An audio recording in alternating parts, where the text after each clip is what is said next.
কদিন আগে আমরা কি দেখেছিলাম? নিটের প্রশ্ন ফাঁস নিয়ে বিক্ষোভে উত্তাল হয়েছিল দিল্লির যন্তর মন্তর। শুধু এই বিক্ষোভ নয়, নানা সময় নানা ইস্যুতে আমরা দেখেছি বিক্ষোভ অবস্থান হয়েছে কোথায়? দিল্লিতে এই যন্তর মন্তরে। যন্তর মন্তরকেই বেছে নেওয়া হয় কারণ সুপ্রিম কোর্টের নির্দেশে বিক্ষোভ দেখানোর জন্য বিশেষভাবে চিহ্নিত করে দেওয়া হয়েছে এই এলাকাকে। রাজনৈতিক হোক সেটা বা অরাজনৈতিক, বিক্ষোভের লোকেশন যন্তর মন্তর। আর এই যন্তর মন্তরে জঙ্গি ফুসমন্তর যদি হয়, যদি এরকম প্ল্যানিং ছিল, তাহলে ভেবে দেখুন তা কতটা ভয়ঙ্কর হতে পারত। হ্যাঁ, বেঙ্গল এসটিএফ কি দাবি করছে জানেন? বর্ধমান থেকে যে ধরা পড়েছে জঙ্গি হামিম, সে নাকি যন্তর মন্তরে নাশকতা তৈরির ছক করেছিল। আরো বিস্তারিত জানবো মৈত্রীর কাছ থেকে। মৈত্রী, যে ছক এই হামিমরা করেছিল এ তো ভয়ঙ্কর, কারণ যন্তর মন্তরের সামনে তদন্তে কি তথ্য উঠে আসছে? কারণ আমরা জানতে পারছি যে তথ্য উঠে আসছে তা যথেষ্ট উদ্বেগের। নিঃসন্দেহে দেখো, যে তথ্য বেঙ্গল এসটিএফ এর তদন্তে উঠে এসেছে সেটা অত্যন্ত উদ্বেগের, এবং সেই পরিস্থিতি যদি তৈরি হতো তাহলে যে আন্দোলন চলেছিল তার একেবারে কিন্তু তার চেহারা বদলে যাওয়ার সম্ভাবনা ছিল।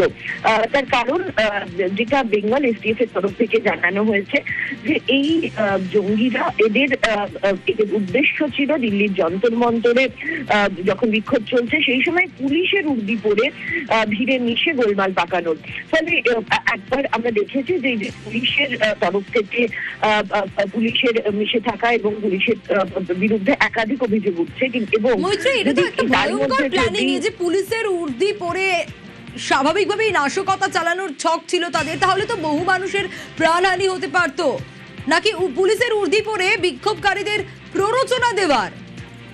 দেখো, নিঃসন্দেহে এটা তাদের উদ্দেশ্যটা ছিল যে পুলিশের উর্দি পরে এই যে আন্দোলন রয়েছে এবং যে বিক্ষোভ রয়েছে তাকে আরো বেশি যাতে প্ররোচনা দেওয়া যায়, অর্থাৎ যে আন্দোলনের আগুন জ্বলছে সেই আগুনকে আরো বেশি হাওয়া দেওয়া এবং সেটা যাতে আরো দেশ জুড়ে ছড়িয়ে পড়ে। কারণ দেখো, 20 তারিখে যখন পুলিশের লাঠিচার্জ হয়েছে সেই ঘটনারই প্রবল প্রতিবাদ হয়েছে, প্রবল বিক্ষোভ হয়েছে, তার পাল্টা অনেক বেশি আন্দোলন ছড়িয়ে পড়েছে। এবার ভাবো, তাতে যদি জঙ্গিরা ঢুকে পড়ে, তারা যদি পুলিশের উর্দি পড়ে গোলমাল পাকানোর যদি তারা ছক করতো এবং তারা যদি গোলমাল পাকাতো, তাহলে সেই পরিস্থিতি হাতের বাইরে চলে যেত এবং সেক্ষেত্রে দাঁড়িয়ে গোটা পরিস্থিতি সামাল দেওয়া মুশকিলের জায়গায় চলে যেত।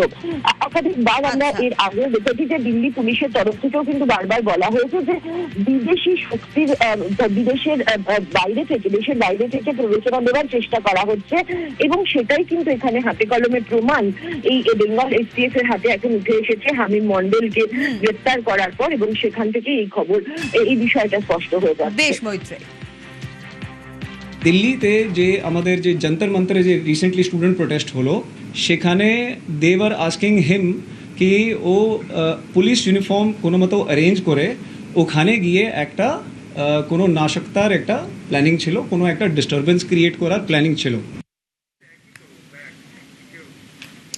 আর এই যে হামিমকে জেরা করা হচ্ছে, একাধিক হ্যান্ডলারের খোঁজ পাওয়া গেছে। হ্যাঁ, গতকালই তা এসটিএফ এর আইজির তরফ থেকে জানানো হয়েছে। হামিম মন্ডলকে যখন আমরা কাস্টাডিতে নিলাম তখন ইন্ট্রোগেশন করে তারপরে অনেকটা আমাদের টেকনিক্যাল অ্যানালিসিস করে আমরা কয়েকটা জিনিস খুব সিরিয়াস জানতে পারলাম, যাদের সঙ্গে হামিমের খুব ক্লোজ ইন্টারাকশন চলছে। সেই হ্যান্ডেলের নাম আছে রানা, একটা ছিল উজায়ের, একটা ছিল আবিদ জট 333, হামাদ, এইরকম কয়েকটা হ্যান্ডেল সঙ্গে ওর 2-3 মাস আগে ইন্টারাকশন স্টার্ট হয়ে ইনস্টাগ্রামে ফলো করতে আরম্ভ করে তারপরে ওর কমিউনিকেশন প্যাটার্ন ডেভেলপ করতে করতে হোয়াটসঅ্যাপ, কিছুটা ইনক্রিপ্টেড চ্যাট পোর্টালস আরও আছে, যেমন টেলিগ্রাম আছে, ইভেন সেশন, আর আমরা দেখলাম এলিমেন্ট এক্স, এইরকম অনেকটা ইনক্রিপ্টেড চ্যাট পোর্টালস উপরে এদের নিজেদের মধ্যে কমিউনিকেশন স্টার্ট হয়। কমিউনিকেশন ডিটেলস মধ্যে যখন আমরা গেলাম তো আমরা দেখলাম কি এই হ্যান্ডেলস পাকিস্তান থেকে অপারেট হচ্ছে, और शहजाद भट्टी गैंग जे আছে তাদের সঙ্গে शहजाद भट्टी गैंग जे पाकिस्तान থেকে অপারেট হয় তাদের সঙ্গে যুক্ত আছে। शहजाद भट्टी gang as such is known to have very close contacts with ISI and other organizations, মানে they work in a network, যখন আমরা এর অর ডিটেলস ভেরিফাই করতে আরম্ভ করলাম তখন আমরা দেখলাম এই হ্যান্ডেলসগুলো খুবই র্যাডিক্যাল প্রপাগান্ডার মধ্যে ইনভলভ আছে और এরা চেষ্টা করছে কিছু ইউথকে টার্গেট করার যাতে কিছু সাবভার্সিভ অ্যাক্টিভিটিসকে ওরা কিছু কমপ্লিট করতে পারে আঞ্জাম দিতে পারে তো সেই পরিপ্রেক্ষিতে হামিম মণ্ডল ওদের সঙ্গে অ্যাসোসিয়েট হয় তার মানে কি দাঁড়ালো গোয়েন্দাদের নজরে শেহজাদ ভাট্টি কিন্তু কে এই শেহজাদ কে দেখুন পাকিস্তানের সোশ্যাল মিডিয়া ইনফ্লুয়েন্সার হ্যাঁ লরেন্স বিষ্ণোই গ্যাংয়ের দাবি অন্তত এমনটাই বিতর্কিত মন্তব্য অনলাইন কার্যকলাপে আলোচনায় শেহজাদ ভাট্টি সম্প্রতি পর্তুগালে তার উপর গুলি চলে ভাট্টি তো প্রাণে বেঁচে যায় শেহজাদ ভাট্টির উপর হামলার দায় নেয় লরেন্স বিষ্ণোই গ্যাং হ্যাঁ ভাট্টি পাকিস্তানের গোয়েন্দা সংস্থা আইএসআই এর সহযোগী অসমে শেহজাদ ভাট্টি মডিউলের পর্দা ফাঁস অসমের জালে শেহজাদ ভাট্টি গ্যাংয়ের 3 সদস্য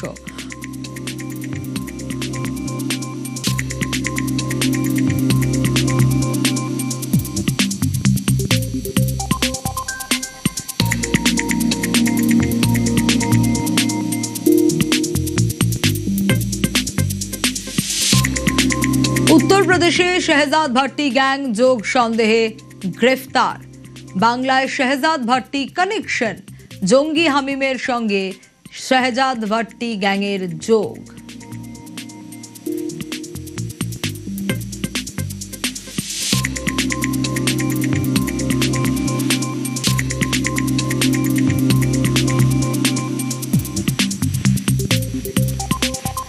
দু সালের জানুয়ারিতে হরিয়ানার আম্বালার বলদেবনগর পুলিশ স্টেশনে বিস্ফোরণের ঘটনা ঘটে নজরে শেহজাদ ভাট্টি আম্বালা বোমা বিস্ফোরণে নাম জড়ায় শেহজাদের এনআইএ চার্জশিটেও নাম শেহজাদ ভাট্টির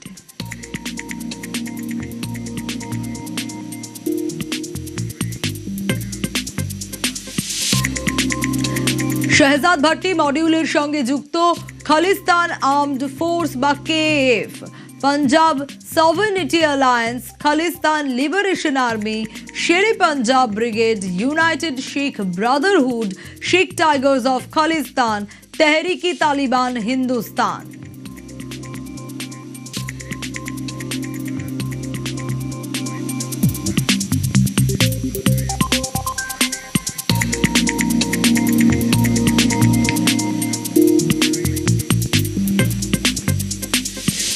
শার্নিক রয়েছে আমার সঙ্গে শার্নিকের কাছে একটু যাই তার কারণ এতক্ষণ যা বললাম তারপর আমাদের দর্শকদের মনে যে প্রশ্ন ঘোরাফেরা করছে তার উত্তর খুঁজবো শার্নিকের কাছ থেকে শার্নিক এই শেহজাদ ভাট্টি কিভাবে কাজ করতো বা এই শেহজাদ ভাট্টির টিম কিভাবে কাজ করতো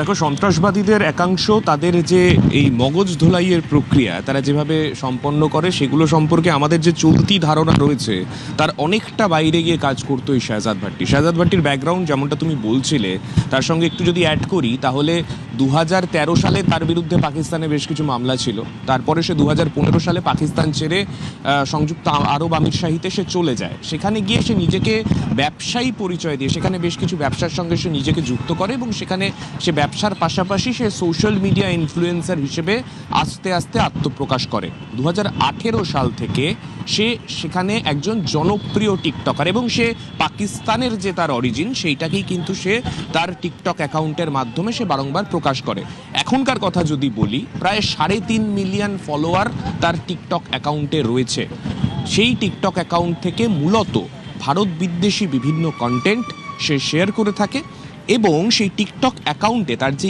ইউজার নেম সেখানে তার নামের পাশাপাশি 3টে ডিজিট রয়েছে 333 এই 333 ডিজিটটাই মূলত তার আইডেন্টিটি কেন আইডেন্টিটি বলছি কেননা এই শেহজাদ ভাট্টির যে গ্যাং অর্থাৎ সে যাদেরকে এই মগজ ধোলাই করতো তাদেরকে যে এনক্রিপ্টেড ক্রিপ্টো কমিউনিকেশন অ্যাপগুলো তাদেরকে ব্যবহার করতে হতো সেখানে প্রত্যেকেই তাদের নাম বা তাদের যে ইউজার নেম তারা ব্যবহার করতো সেখানে তারা 333 ব্যবহার করতো যেটা এই হামিমের ক্ষেত্রেও কিন্তু পুলিশ তার তথ্য প্রমাণ পেয়েছে এই ক্ষেত্রে বলে রাখা ভালো মূলত ইয়াং জেনারেশন যারা ইনস্টাগ্রাম ফেসবুক বা অন্যান্য যে সোশ্যাল মিডিয়া হ্যান্ডেলগুলো রয়েছে সেগুলো যারা ব্যবহার করে, সেই সমস্ত জায়গা থেকে বিভিন্ন ইয়াং জেনারেশনের বিভিন্ন ছেলেমেয়েরা যারা বিভিন্ন বিষয় নিয়ে হয়তো সরকারের প্রতি বিরক্ত, তাদেরকে মূলত টার্গেট করে তাদেরকেই মূলত এই র্যাডিক্যাল চিন্তাভাবনায় বাধ্য করত বা মগজধোলাই করত এই শেহজাদ ভাট্টির গ্যাং। তারা মূলত চেষ্টা করতো তাদের এই নেটওয়ার্কটাকে বড় করতে, এবং তাদের যে কাজের যে যার মোডাস অপারেন্ডি যেটা ছিল, তারা মূলত চেষ্টা করতো প্রথম দিকে কিছু ছোট ছোট টাস্ক তাদেরকে দেওয়া। ছোট ছোট টাস্কের মাধ্যমে কখনো এই হামিমের ক্ষেত্রে আমরা যেটা দেখেছি, একটা হানি ট্র্যাপের ঘটনা, একটা যেটা আর 5টা সাইবার ক্রাইমের মতো অন্য একটা সাইবার ক্রাইম বলে মনে হবে, কিন্তু এর পেছনে যে লিঙ্কটা এতটা স্ট্রং সেইটা বুঝতেই তদন্তকারীদের অনেক ক্ষেত্রে অনেকটা সময় লেগে যায়। তাই এই গোটা বিষয়টাকে মাথায় রেখে তারা প্রথমে ছোট ছোট বেশ কিছু টাস্ক দিয়ে তাদের হাত পাকাতো, এবং তারপরে কখনো ব্ল্যাকমেল, কখনো হানি ট্র্যাপ, কখনো বা অস্ত্রসহ বিভিন্ন জায়গায় নাশকতার ছক পর্যন্ত এই শেহজাদ ভাট্টি গ্যাং তারা অপারেট করত। এখন এটাই পুলিশের তরফে তদন্ত করে দেখা হচ্ছে হামিম অর্পিতার ক্ষেত্রে পরবর্তীতে কি ধরনের পরিকল্পনা তাদের ছিল।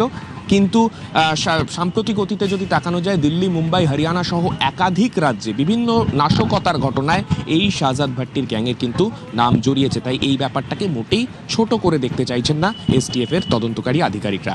বেশ,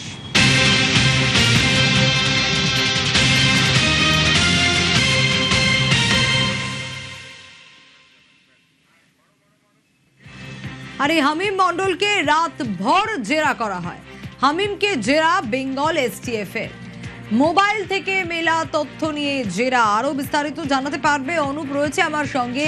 অনুপ, কোন কোন বিষয়গুলোর ওপর নজরদারি রাখছেন তদন্তকারীরা, জানতে চাইছেন, তার কারণ জট খুলতে চাইছেন তারা। এই যে মোবাইল থেকে যে তথ্য পাওয়া গেছিল, সবচেয়ে চাঞ্চল্যকর যে বিষয়টা, সবচেয়ে ভয়ঙ্কর যে বিষয়টা, যে মুখ্যমন্ত্রীর গতিবিধির উপর নজরদারি রাখছিল এই হামিমরা।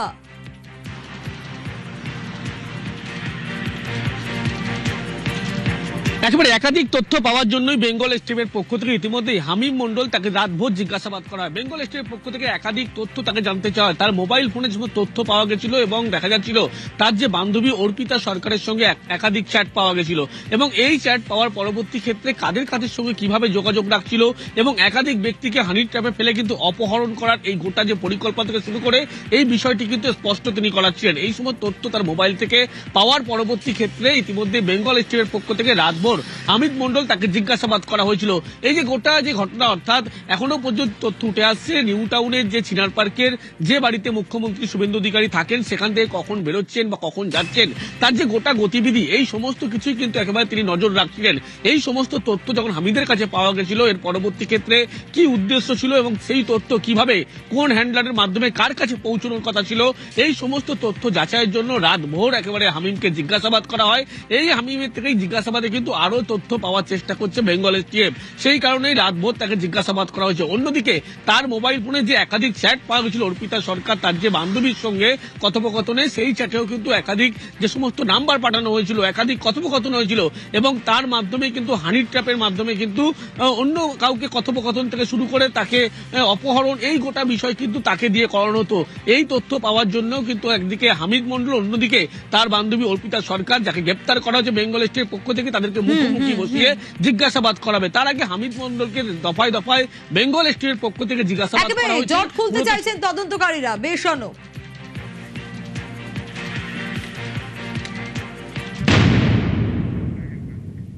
এখানেই তো শেষ নয়। এই জঙ্গি যুগলের ডার্ক ওয়েব যোগ, হ্যাঁ, এই তত্ত্ব উড়িয়ে দেওয়া যাচ্ছে না।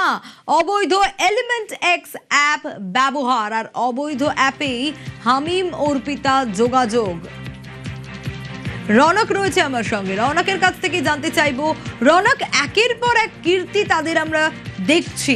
জঙ্গি যুগলের ডার্ক ওয়েব যোগ কিভাবে কাজ করতো তারা?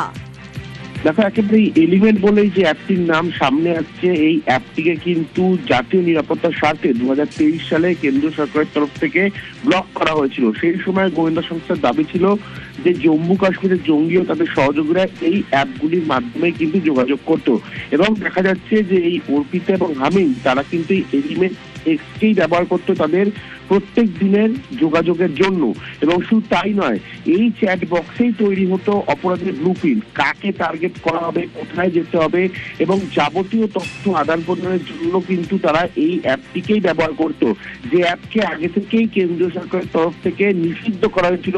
কারণ গোয়েন্দা সংস্থার দাবি ছিল যে এই অ্যাপের মাধ্যমেই জম্মু কাশ্মীর এবং পাকিস্তানের জঙ্গি বা তাদের সহযোগীরা একেবারে সরাসরি ভারতের এই ধরনের যুবকদের টার্গেট করে বা এই ধরনের নাশকতার চক্রের জন্য কিন্তু এখানেই তারা যোগাযোগ স্থাপন করে। এই অ্যাপই এই হামিম এবং অর্পিতা ব্যবহার করত। এবং সূত্রে খবর, এই অর্পিতা ইভেন্ট ম্যানেজমেন্ট ও ফটোগ্রাফি কাজের সূত্র ধরে নিজেকে ইভেন্ট ম্যানেজমেন্টের কর্মী হিসেবে পরিচয় দিয়ে বা যে কোনো ইভেন্ট করে দেওয়ার নামে তারা কিন্তু যারা প্রভাবশালী ব্যক্তি তাদের কাছে পৌঁছানোর চেষ্টা করত। তারপরে ধীরে ধীরে টার্গেট করা হতো তাদের প্রভাবশালী ব্যক্তিদের আনুষঙ্গিক যারা রয়েছে তাদেরকে। এইভাবেই কিন্তু গোটা চক্রটা হানিচ্ছেদের বিষয় এই অর্পিতা চালাতো হামিমের নির্দেশে। কিন্তু গোটা বিষয়টাই এই ধরনের যে নিষিদ্ধ অ্যাপ, অন্য জায়গার ভিপিএন ইউজ করে এই অ্যাপে তারা মেসেজ করতো, তারা নিয়মিত যোগাযোগ করতো, এবং এখানেই কিন্তু হ্যান্ডারদের যে নির্দেশ সেই নির্দেশগুলো এই অ্যাপের মাধ্যমেই আসতে তাদের কাছে। বেশ।